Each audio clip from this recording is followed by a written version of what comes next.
It's a week since I last pruned and trellised these independent tomatoes.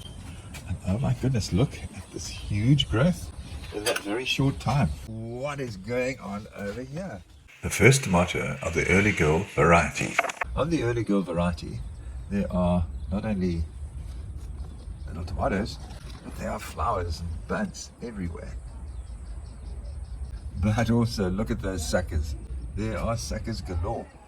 The Brandywine are not as prolific, but there are lots of buds and early flowers, but they're also suckers. It's time to start pruning and re-trellising.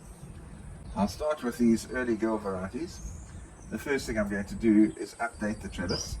And this is the plant that I'm going to re-trellis and prune.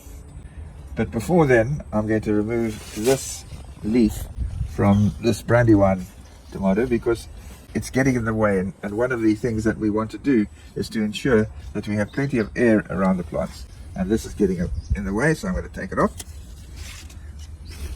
Now let's get started with this one. I'm going to remove this clip and I'll relocate it at the top. Over here. This leaf looks like it's growing excessively. It's going to be taking a lot of the nutrients away from these things which we want to grow, the fruit, so clip them off. We also want to remove the sucker. I can just clip them off. What about this? This is getting in the way of this plant, so I'm going to take off that leaf. That looks good. Let's go into this one. Well, the pruning and trellising has now been done. Doesn't that look cleaner?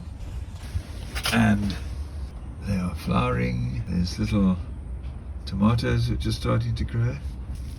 Even on the Brandywine, you can see a couple of small tomatoes. So these are all on the way. But now I'm going to add some fertilizer.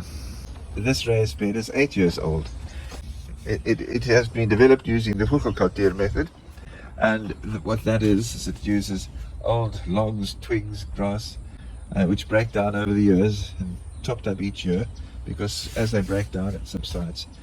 And now this bed is really full of nutrients. At the start of the season I topped it up with some more compost, about an inch or two, and now that these plants are vigorously flowering, I'm going to add a little bit more compost. This is well rotted compost to provide extra nutrients to these plants now that they're fruiting. So I'm going to take about a half a spadeful and I'm going to just sprinkle them around the root area of the plants. The compost has been added and we water it in. In a few days I'll be starting my liquid fertilizer program.